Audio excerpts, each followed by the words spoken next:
Hello students, welcome to online school. Today we see chapter 4 Mughal Samrajya of 7th class Social Science. Watch the video from start to end. If you like the video, then please like and share. आइए हम chapter 4 Mughal साम्राज्य का solution कर लेते हैं। ठीक है, इसमें हम पहले रिक्त स्थान देख लेते हैं। क नंबर पे दिया गया है डैश अकबर के सौतेले भाई मिर्ज़ा हकीम के राज्य की राजधानी थी। तो यहाँ पर हमें राइट करना है काबुल। ठीक है, काबुल अकबर के सौतेले भाई मिर्ज़ा हकीम के राज्य की राजधानी थी। ठीक है, ख नंबर देखते हैं दक्कन की पांचों सल्तनत बरार खानदेश अहमदनगर डैश डैश और डैश डैश थी। तो हमें यहाँ पर ऐड करना है बीजापुर और गोलकुंड। ठीक है, बीजापुर और गोलकुंड। नेक्स्ट देखते हैं यदि जाट एक मनसबदार के पद और वेतन की द्योतक था तो सवा डैश डैश उसके डैश डैश को दिखाता था। ठीक है, सैन्य उसके उत्तरदायित्व को दिखाता था। ठीक है, यहाँ पे हम राइट करना है सैन्य और यहाँ पर राइट करना है उत्तरदायित्व। नेक्स्ट देखते हैं अकबर के दोस्त और सलाहकार अबुल फजल ने उसके डैश डैश के विचार को गढ़ने में मदद की, जिसके द्वारा वह विभिन्न धर्मों, संस्कृति और जातियों से बने समाज पर राज्य कर सका।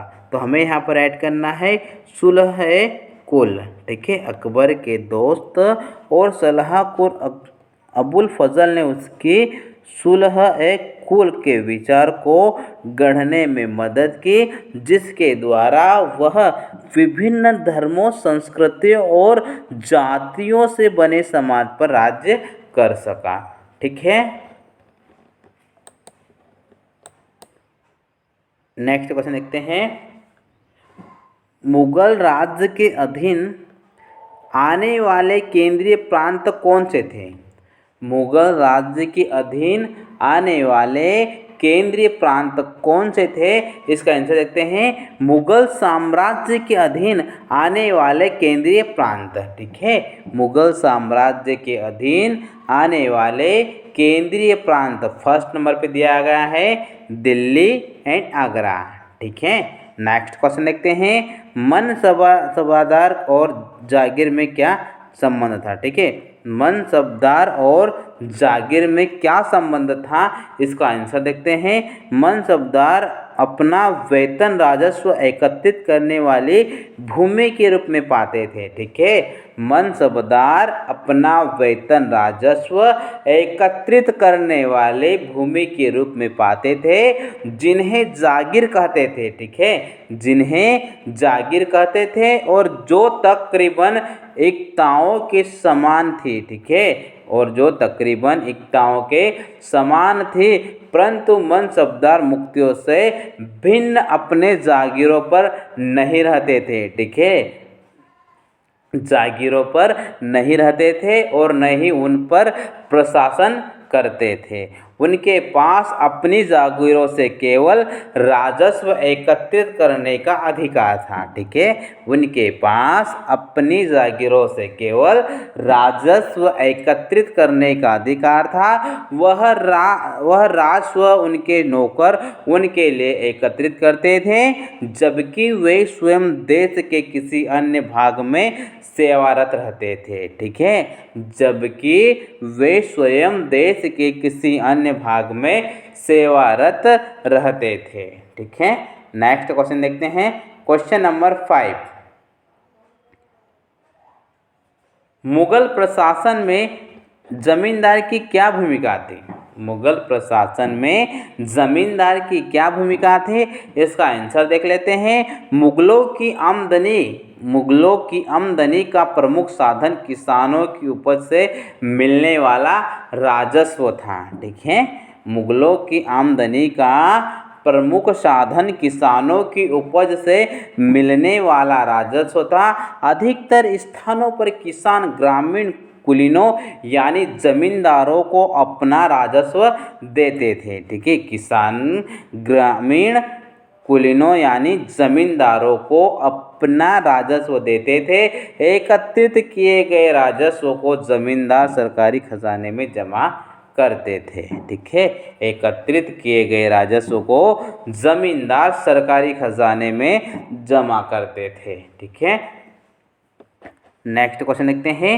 शासन प्रशासन संबंधित अकबर के विचारों के निर्माण में धार्मिक विधानों से होने वाली चर्चाएं कितनी महत्वपूर्ण थी। ठीक है, शासन प्रशासन संबंधी अकबर के विचारों के निर्माण में धार्मिक विधानों से होने वाली चर्चाएं कितनी महत्वपूर्ण थी, इसका आंसर देखते हैं। अकबर के विचारों के निर्माण में धार्मिक विधानों से होने वाली चर्चाएं निम्न प्रकार महत्वपूर्ण थी। ठीक है, अकबर के विचारों के निर्माण में धार्मिक विधानों से होने वाली चर्चाएं निम्न प्रकार महत्वपूर्ण थे।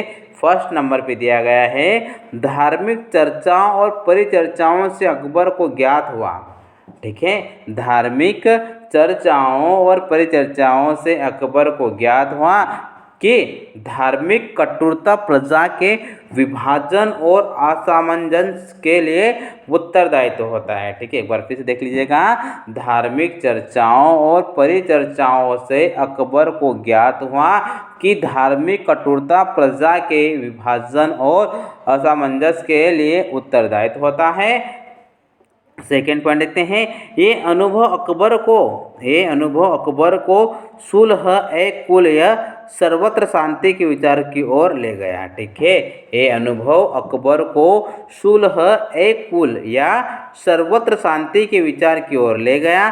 थर्ड पॉइंट देखते हैं, इन चर्चाओं ने उसे प्रशासन की एक स्पष्ट सोच प्रदान की जिसमें केवल सच्चाई, न्याय और शांति पर बल था। ठीक है, इन चर्चाओं ने उसे प्रशासन की एक स्पष्ट सोच प्रदान की जिसमें केवल सच्चाई, न्याय और शांति पर बल था। ठीक है,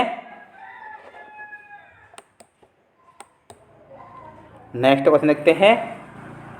मुगलों ने खुद को मंगोल की अपेक्षा तैमूर के वंशज होने पर क्यों बल दिया?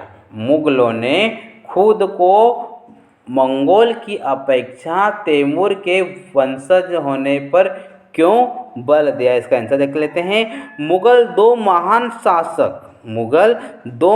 शासक वंशों के वंशज थे। ठीक है, माता की ओर से मंगोल शासक चंगेज खान के वंशज थे। ठीक है, माता की ओर से मंगोल शासक चंगेज खान के वंशज थे।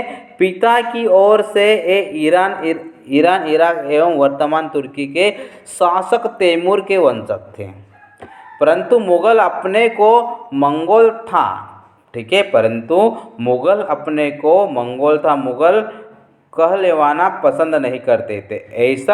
ऐसा इसलिए था क्योंकि चंगेज खान से जुड़ी स्मृतियाँ सैकड़ों व्यक्तियों को नरसंहार से संबंधित थी। ठीक है, ऐसा इसलिए था क्योंकि चंगेज खान से जुड़ी स्मृतियाँ सैकड़ों व्यक्तियों के नरसंहार से संबंधित थी। दूसरी तरफ मुगल तैमूर के वंशज होने पर गर्व का अनुभव करते थे। ठीक है, दूसरी तरफ से मुगल तैमूर के वंशज होने पर गर्व का अनुभव करते थे क्योंकि उनके इस महान पूर्वज ने 1398 में दिल्ली पर कब्जा कर लिया था। ठीक है, 1398 में दिल्ली पर कब्जा कर लिया था। नेक्स्ट क्वेश्चन देखते हैं। भू राजस्व से प्राप्त होने वाली आय मुगल साम्राज्य के स्थायित्व के लिए कहाँ तक जरूरी थी? ठीक है, भू राजस्व से प्राप्त होने वाली आय मुगल साम्राज्य के स्थायित्व के लिए कहाँ तक जरूरी थी, इसका आंसर देख लेते हैं। भू राजस्व से प्राप्त होने वाली आय मुगल साम्राज्य के लिए निम्न कारणों से जरूरी था। ठीक है, निम्न कारणों से जरूरी था। फर्स्ट नंबर पे दिया गया है भू राजस्व राज्य की आय का प्रमुख स्रोत था। ठीक है, भू राजस्व राज्य की आय का प्रमुख स्रोत था। सेकेंड पॉइंट देखते हैं, समस्त प्रशासनिक कार्य इस आय द्वारा पूरे किए जाते थे। ठीक है, समस्त प्रशासनिक कार्य इस आय द्वारा पूरे किए जाते थे। ठीक है, राज दरबार के कर्मचारियों प्रशासनिक कर्मचारियों के वेतन तथा अन्य खर्चे की पूर्ति राजस्व पर ही निर्भर था। ठीक है, राज दरबार के कर्मचारियों प्रशासनिक कर्मचारियों के वेतन तथा अन्य खर्चे पूर्ति राजस्व पर ही निर्भर है। ठीक है, नेक्स्ट क्वेश्चन देखते हैं, मुगलों के लिए केवल तुरानी या ईरानी ही नहीं बल्कि विभिन्न पृष्ठभूमि के मनसबदारों की नियुक्ति क्यों महत्वपूर्ण थी?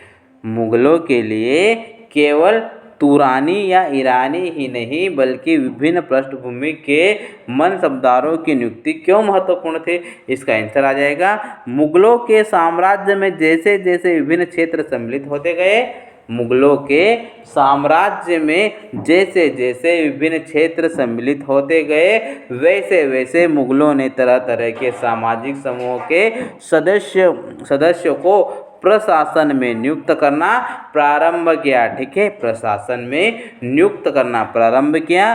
प्रारंभ में ज़्यादातर सरदार, ठीक है, प्रारंभ में ज़्यादातर सरदार तुर्की थे, लेकिन अब इस छोटे समूह के साथ